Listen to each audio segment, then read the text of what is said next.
parents and my dear children. Let me commence my today's class with biology subject.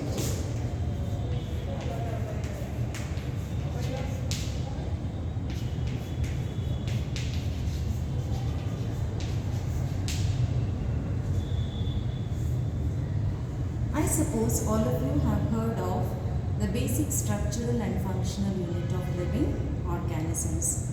Can you tell me what is that? Yeah, it's cell. So the body of all living organisms is made up of basic structures called as cells. So cells are referred to as structural and functional units of living organisms. It means that body of all living organisms is made up of basic units called as cells. It gives structure to the body of living organisms. So you can imagine a body of human being. It is made up of millions of cells. So it is giving a particular structure to the body of living organism. And in the body of living organisms, we know that many functions occur like digestion, circulation, excretion. So all these functions are basically performed by basic units called as cells. So cells are the structural and functional units of living organisms. In case of lower organisms like amoeba, so amoeba is a protozoan which doesn't has a definite cell shape. Okay, it is a eukaryotic cell. So here a single cell performs all the body functions. Maybe it is digestion, excretion, respiration, any physiological function, any body function is referred to as physiological function is performed by a single cell. So it is a primitive organism wherein a single cell performs all the body functions. But in higher organisms, the cells they aggregate together to form tissues. So today's topic is tissues.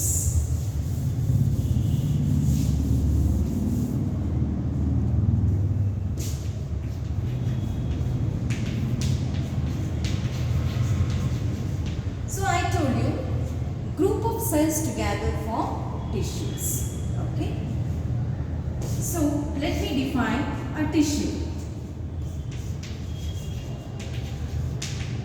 Group of tissues are group of similar cells. Group of similar cells doing common function, performing common function.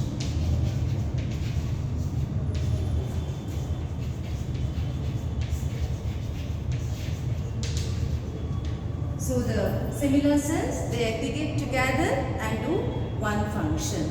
So basically there are different types of tissues. So let me show you what are the different types of animal tissues. So tissues in plants and animals differ. So today I am dealing with the animal tissue. So I can say today's subtopic is animal tissue.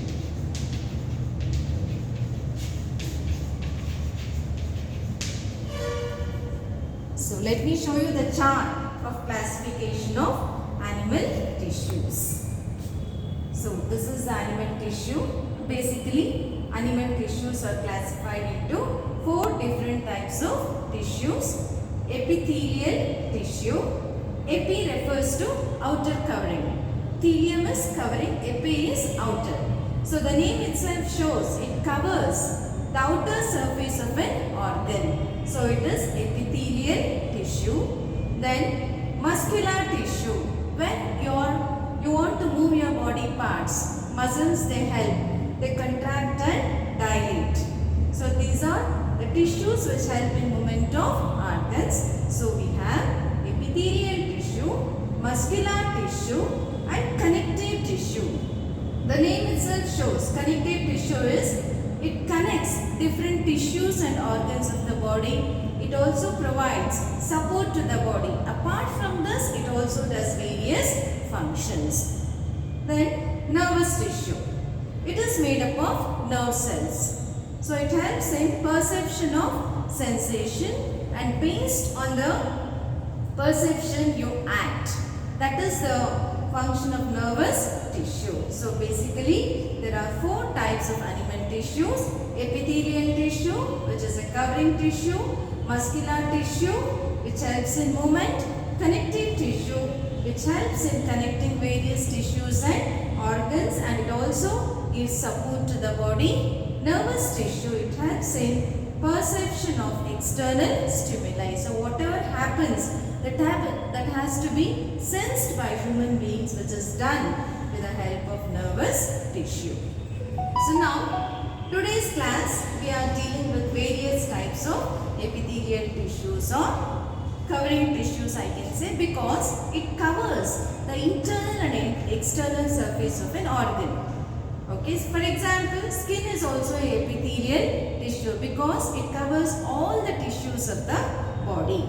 So basically, based on the structure of the cells, epithelial tissue is classified into different types like squamous epithelium, cuboidal epithelium, columnar epithelium, ciliated and stratified epithelium. So these are the different types of epithelial tissues classified based on the structure of the cell. It is squamous, cuboidal, columnar, ciliated and stratified epithelial tissue. So let me in detail deal with epithelial tissues in today's class. So now coming to epithelial tissue. The first type of epithelial tissue is squamous epithelium.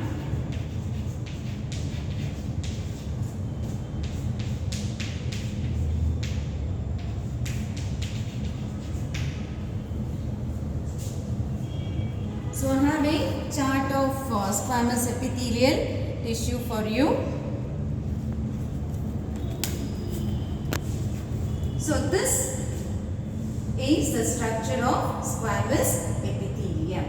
When you look at the tissue, you cannot see such type of cells. So these cells can be observed only under the microscope. There is a very simple method to observe these cells. You know, the skin is made up of squamous epithelium. We take buccal smear. Buccal smear is, you know, the buccal cavity is mouth cavity.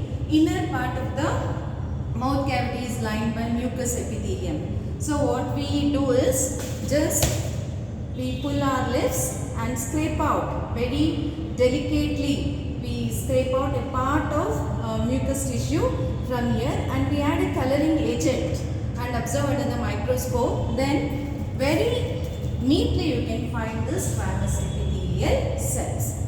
You can see that these squamous epithelial cells, they are arranged on basement membrane. So for the construction of building, we need basement.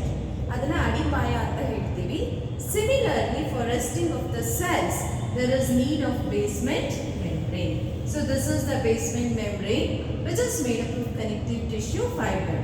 For any type of cells to rest, basement membrane is essential. And you can see the presence of blood vessels and the nerve cells. So these are the blood vessels and these are the nerve cells or nerve fibers, I can say. So any organ needs the supply of blood. So it has blood vessels and nerves. Nervous, any organ should have the capacity of sensation. So it has nervous tissue also. Then these are the squamous epithelial cells. So each one is a squamous epithelial cell.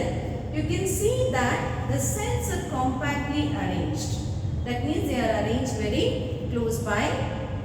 There are no spaces between the adjacent cells. If this is one cell, this is another cell, this is the third cell. You can see that there is no space between these cells. So the cells are compactly arranged without any intercellular spaces. You can see that the cells are polygonal in shape. That means they don't have a definite shape. Maybe they are triangular or quadrangular.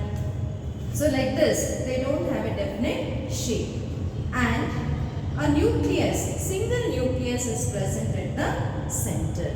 So this is the structure of squamous epithelial cell. Suppose if this squamous epithelium is present in the form of single layer, we call it as simple squamous epithelium. If the cells are present in many layers, then it is called as stratified squamous epithelium. Strata refers to many layers of cells. Then where do you find such type of squamous epithelial cells? So just now I told you that when you take out buccal smear, you can see the presence of squamous epithelial cell. That means it is present in the lining of mouth cavity. Then it is also present in the alveoli of lungs. What is it? This alveoli. So alveoli is, lung is a respiratory organ. Okay. So inside the respiratory organ lung, which is present in the thoracic cavity or chest cavity, there are sac-like structures where the exchange of gases occur. So when you breathe in, the air enters into the lungs, then it has to enter into these sac-like structures called as alveoli, and these alveoli are made up of squamous epithelial cells. So these are the thin cells which permit exchange of materials. In case of lungs, you know, the incoming air, it has oxygen, and these alveoli will be surrounded by the blood vessel. The blood which is carried to the lungs is rich in carbon dioxide. So what happens? Gases move from higher concentration to lower concentration. So the oxygen diffuses out into the air present in the alveolar cavity, and the carbon dioxide which is present in the blood diffuses into the alveolar cavity. So it is moved out.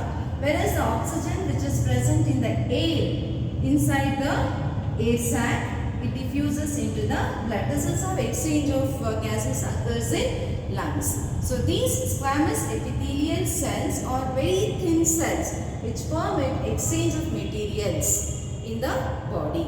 So squamous epithelial cells are present in the alveoli of lungs. Alveoli are commonly called as air sacs. So the lining of air sacs is made up of squamous epithelium. Then you have heard of blood vessels. You know, in human beings blood flows in definite vessels, tubules called as blood vessels. Okay, so these blood vessels through which blood flows is also made up of squamous epithelial cell. And the skin is also made up of squamous epithelium. So these are the different parts of the body where squamous epithelium is present. So we have started with epithelial tissue. Epithelial tissue is the lining tissue which lines the inner and outer surface of the organs. So there are different types. The first one is squamous epithelium. It is present in the alveoli of lungs, lining the blood vessels, and the stratified squamous epithelium. If the squamous epithelial cells are present in many layers, we call it as stratified epithelium, that is present in skin. Okay, now the next type of epithelium is cuboidal epithelium. Cuboidal epithelium. The name itself tells you the shape of the cell. We call it as ice cubes. All of you have seen the ice cubes. The cell shape is like cubes, so it is called as cuboidal epithelium. So let me show you the structure of cuboidal epithelium. So this is the cuboidal epithelium. I had told you that any cell has to rest on a membrane. What do you call that membrane as? Right, this is called as basement membrane. Here you can see that the cells are cubical in shape. So only the name cuboidal epithelium. And here also the cells are very compactly arranged. Their cells are closely arranged without any intercellular space. In biology, the meaning inter refers to in between. So in between the cells there are no spaces. So it shows that the cells are compactly arranged. And here also you can see the presence of single nucleus at the center. Okay, the cells are cubical in shape. They are compactly arranged. Single nucleus is present at the center and all the cells rest on the basement membrane. So this is the structure of cuboidal epithelium. I think all of you have understood. Then where do you find this type of cuboidal epithelium? So let me tell you, it is present in the lining of certain glands. Have you heard of thyroid gland? Can you tell me where the thyroid gland is present? You know, all our body activities are, I can say, all chemical reactions or metabolic activities of the body is controlled by an hormone called as thyroxine, which is produced by thyroid gland. So can you tell me where this gland is present? Yeah, it is present in the neck region. Here, this is the region where the thyroid gland is present. So this thyroid gland has gland cells. So like this, when a section of thyroid gland is taken and observed under the microscope, you can find structures like this, which are nothing but cuboidal epithelial cells. So these cuboidal epithelial cells produce thyroxine hormone. Okay, so thyroid gland is made up of cuboidal epithelial cell. Then the pancreatic gland is also made up of cuboidal epithelial cells. So where do you find the pancreas? You know, pancreas is part of the digestive system. So if this is the esophagus, here comes the stomach, and the stomach leads to intestine. In this region there is a gland which is called as pancreatic gland, which is a leaf-shaped gland. So this pancreatic gland has pancreatic gland cells which produces pancreatic juice. So in a section you can see that here also there are certain glands. Actually, so these glands are duct-bearing glands. So the glands will appear like this under the microscope. And here these glands are made up of cuboidal epithelial cells. They produce pancreatic juice. All of you know the function of pancreatic juice. It has enzymes to digest proteins, carbohydrates, all those things. So this pancreatic gland is lined by cuboidal epithelial cells. Okay, then can any one of you tell, apart from pancreatic juice, what it produces? Yeah, it is also called as endocrine gland because it produces certain hormones needed for the metabolism of sugar. So it produces a hormone called as insulin. So what happens if insulin is not produced in a living organism? You know, it leads to diabetes mellitus, where the sugar amount, it goes on increasing in the blood. So we are very much familiar with the diabetes. So if the pancreas is not working properly, it leads to a physiological disorder called as diabetes mellitus. Okay, so now leave about all those things. Just we are worried about the cuboidal epithelial cells. So these cuboidal epithelial cells are present lining the pancreatic gland. So that's about the second epithelial tissue, squamous epithelium and cuboidal epithelium.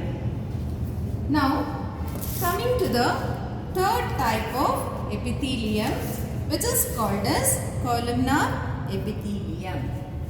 So this is squamous, this is cuboidal, and the third type is columnar epithelium. Columnar epithelium. Column is, you know, it is like cylindrical shape, so it is called as columnar epithelium. Let me show you the chart of columnar epithelium.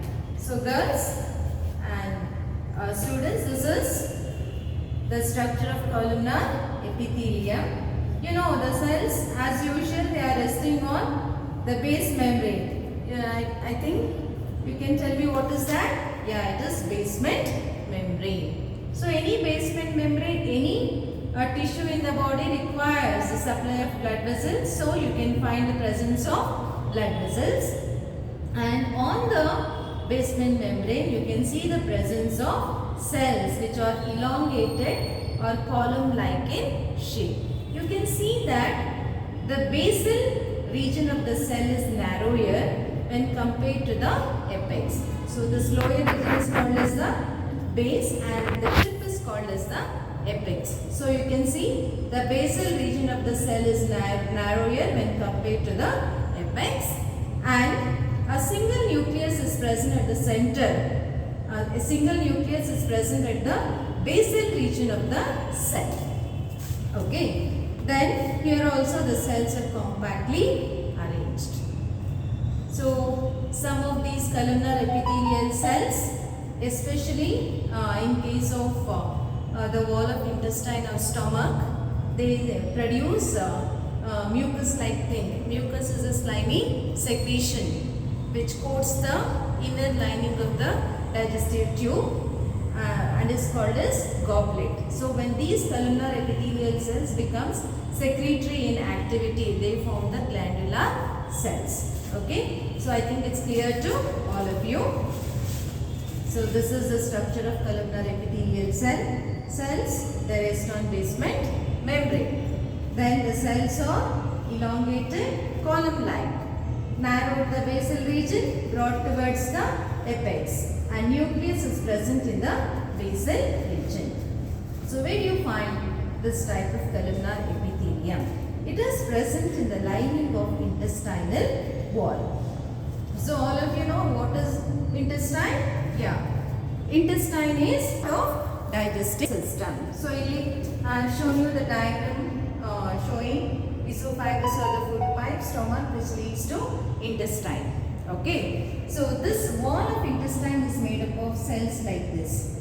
These are columnar epithelial cells. So here some of the cells they become secretory in function and produce a slimy substance which forms a coating to the inner wall of the intestine, which is called as mucus coating.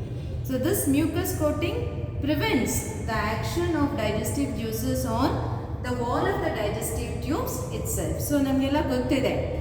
Okay, the digestive glands produces digestive juices produce madutte. These digestive juices should act only on the food material, not on the wall of the digestive tube itself. If that happens, what happens? The whole digestive tube gets digested. Okay, so our intention of today's class is just to tell you that this wall of intestine is made up of columnar epithelial cells. Okay, now sometimes what happens is these columnar epithelial cells will have cilia, small hairy projections, protoplasmic extensions we can call it as, which are referred to as cilia. If the columnar epithelium has hairy structures called as cilia, then we call it as ciliated epithelium. Where do you find this ciliated epithelial cells? It is present in fallopian tube. So have you heard of the term fallopian tube? Yeah. So it is part of reproductive system. Okay. So we know that female reproductive organs are ovaries. Okay. The ovaries produce ovum.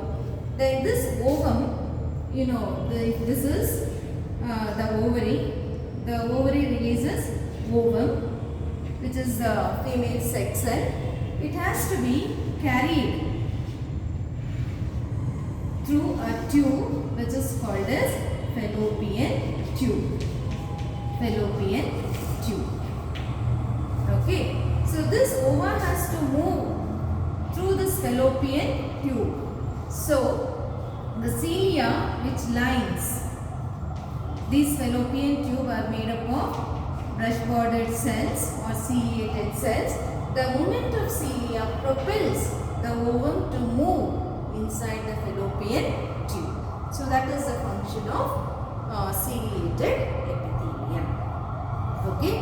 Now the last one is stratified epithelium. Look here, this is the stratified epithelium. Here maybe it is squamous epithelium, cuboidal epithelium or columnar epithelium. If the cells are present in many layers, we call it as stratified epithelium. Strata refers to layers. We say strata of earth, that means different layers of earth. In case of earth, here the cells are present in many layers, so we call it as stratified epithelium. Example, skin. So skin is made up of stratified epithelium. I suppose all of you have understood. Let me show you few photographs of these epithelial cells which I have it in my mobile. So just a minute, children.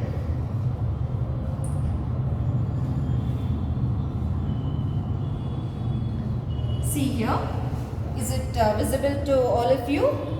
So this is how the squamous epithelial cells appear under the microscope. See, you can see that the cells are polygonal in shape and a single nucleus is present. Okay. Then see here. Usually cuboidal epithelium is lined by gland cells. See, this is a gland and this is the cavity of the gland which is referred to as lumen, and this is the cuboidal epithelium. See, you can see the cells are cubical in shape. Okay, right? Then this is the intestinal lining, I can say. See here, these are the cuboidal epithelial cells, and this is the nucleus which is present at the basal region. And here some of the columnar epithelial cells, they are modified to produce a slimy substance called as mucus, and these mucus producing cells are called as goblet cells, which protects the wall of intestine. Okay, then this is the stratified epithelium. You can see the presence of different strata of cells arranged in the form of many layers. So this is referred to as stratified epithelium. I think it's clear to all of you about different types of epithelial tissues. So now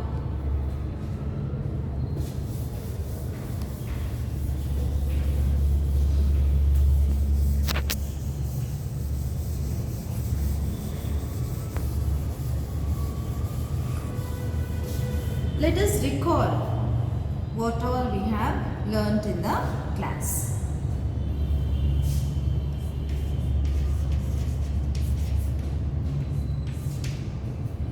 Yeah. So have you learnt about tissues? Right. Yeah, it's correct. Tissues are nothing but group of similar cells doing common function.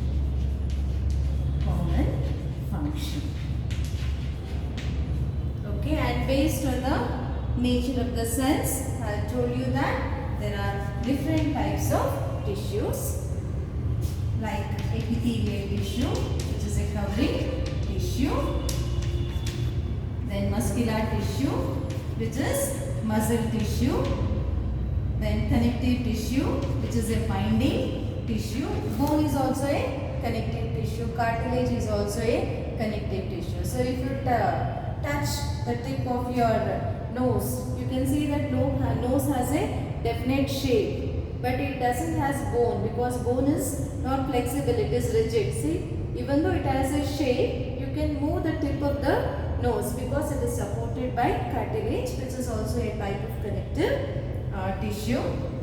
Then nervous tissue.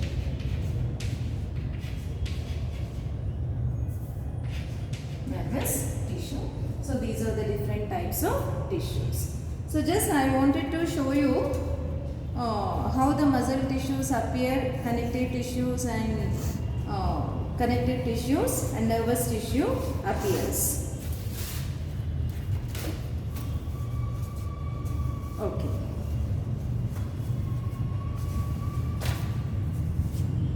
This is how the muscle tissue appears. So this type of spindle shape andre tudinalli tapering ಆಗಿರುತ್ತೆ, ಮಧ್ಯದಲ್ಲಿ ಅಗಲ ಇರುತ್ತೆ.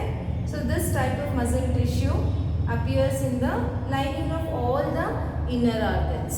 ಇನ್ನೊಂದು cardiac tissue ಅಂತ ಹೇಳ್ತೀವಿ. This is smooth muscular tissue. ಇದು heart wall. Cardia refers to heart. The wall of heart is made up of such type of tissues and skeletal tissue. So like surrounding the bones, this type of muscles are present which form the skeletal tissue, which helps in the movement of the body organs. This is how the muscular tissue appears to be. Amele coming to the connective tissue. These are the types of connective tissues. Like blood is also type of connective tissue, and I have shown you, all of you know blood is a fluid connective tissue wherein a fluid material plasma is present. Inside the plasma you can see the presence of red blood corpuscles.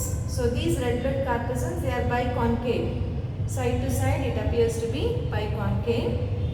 It is spherical. There is no nucleus. Okay, and these RBCs, they help in transportation of oxygen, and WBCs or white blood corpuscles anta heltivi. Idina red blood corpuscles anta heltivi because red in color. These white blood corpuscles, they protect our body, and there are certain structures called as platelets. They produce a clotting material and helps in clotting of blood. Suppose if there is a wound, after some time you can see formation of brown colored scum on the wound. Adeno that scum formation is because of the chemicals produced by platelets. So these are all different types of connective tissues, and even bone is also a type of connective tissue. Okay, there are different types of bones. I have written one of the long bone. This bone is connective tissue. At the tip of the bone, tip is protected by cartilage. It is also a type of connective tissue. And fat tissue ಅಥವಾ adipose tissue ಅಂತ ಹೇಳ್ತೀವಿ, which is present beneath the skin, surrounding the organs, protecting the organs. It is also a type of connective tissue. Then nervous tissue. Your brain, it is made up of such type of cells which form the nervous tissue. Just I am showing you how these tissues appear, and our main concentration of today's class was only epithelial tissue. Okay, so now, I told you today we have studied epithelial tissue, muscular tissue, connective tissue and nervous tissue, and based on the cell structure I told you there are different types of epithelial tissues like squamous, epithelium, cuboidal, columnar, ciliated, and if these epithelial cells are present in many layers, it is said to be stratified epithelium. So I think all of you have followed. If you have any doubts, you are free to clarify your doubts. So that's about the today's class summary. Can any one of you tell what are tissues? Yeah, right. Tissues are group of cells doing common function. And can you tell me how many types of tissues are present? Right. It is epithelial tissue, muscular tissue, connective tissue and nervous tissue. So can any one of you tell me the type of epithelium if the cells are polygonal or irregular in shape? So like this. Yeah, this is called as squamous epithelium. What about cuboidal epithelium? What is the cell shape of cuboidal epithelium? It is cubical. Like this.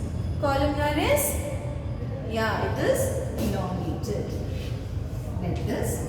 Then ciliated is, right, it has cilia.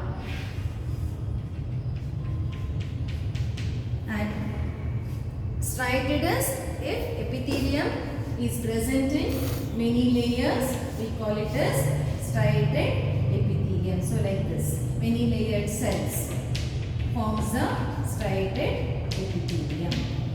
Okay, that's for the today's class. So let me give you few questions and expect you to answer for the next class. Please children, all of you, make a note of tomorrow's homework. First one, define tissues. Define tissues. Next one, give an example for cuboidal and columnar epithelium. Third question, it is an assignment for you. All of you draw or make a chart, I can say. Make a chart of different epithelial tissues.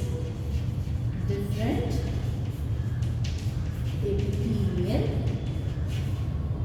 tissues. And that's for the day. Thank you. And just a minute, I wanted to show my practical record to the examiners, which I have already submitted to the college. So please have a look at the practical record. This is the facing sheet, and here I have the lesson plan for you. So this is the lesson plan, and here is the last page showing recapitulation, blackboard summary, and the assignments what I have given to the students. Thank you one and all for providing me an opportunity to give some information on tissues. Thank you everybody.